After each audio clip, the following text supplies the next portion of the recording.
బయటపడడంతో మంత్రి పొంగులేటి తీవ్ర ఫ్రస్ట్రేషన్ లో ఉన్నట్టు కనిపిస్తుంది. బుధవారం ఆయన నిర్వహించిన మీడియా సమావేశం మొత్తం ఇదే ప్రస్తుతంగా కనిపించింది. తనపై వచ్చిన తీవ్ర అభియోగాలకు సమాధానం చెప్పలేక పిట్ట కథతో విషయాన్ని డైవర్ట్ చేసేందుకు ప్రయత్నించిన మంత్రి చివరికి తానే అందులో బురద చల్లే పాత్రలా మారిపోయానని పరోక్షంగా చెప్పకనే చెప్పారు. ఏమిటి మంత్రి చెప్పిన కథ? ఒక అడవిలో పంది సింహం ఎదురు పడ్డాయట. నువ్వు నన్నేం చేయలేవంటూ అడవి పంది ప్రేలాపనలు పేలుతుందట. సింహం 2 అడుగులు ముందుకు వేసేసరికి అడవి పంది పక్కనే ఉన్న పెద్ద బురద గుంతలోకి వెళ్లి ఆ బురదనంతా ఒంటికి పూసుకొని ఇప్పుడు రా చూసుకుందామన్నదట. సింహం కోపంతో అడవి పందిని అక్కడే తొక్కేసిందట.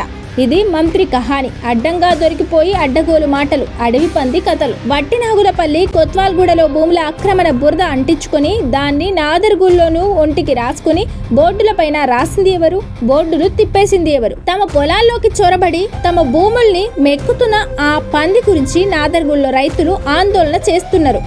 ఎవరికి వారు సింహం అనుకుంటే సింహం అయిపోరన్న విషయం, అడవి పందిని కాను అని అనుకున్నంత మాత్రాన కాకుండా పోరన్న విషయం మంత్రికి తెలియకపోదు.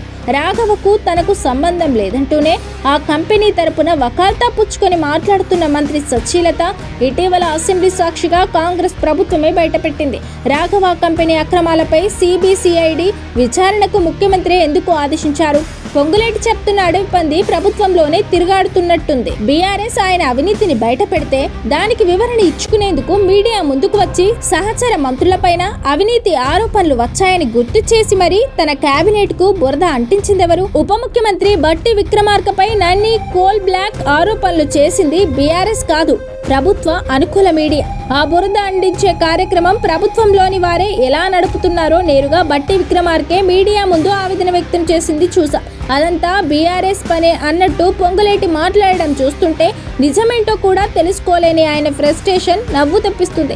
అభియోగాలు వచ్చినప్పుడు ఆధారాలు ముందు పెట్టాలి, కాదని అబద్ధాలు వల్లే వేస్తే పిట్ట కథల పిట్టగోడల మాటున దాక్కుని తానేదో పరమ పవిత్రుడినని అనుకుంటే పోయేది మంత్రి పరువు ఒకటే కాదు, కేబినెట్ కాంగ్రెస్ ప్రభుత్వం పరువు కూడా.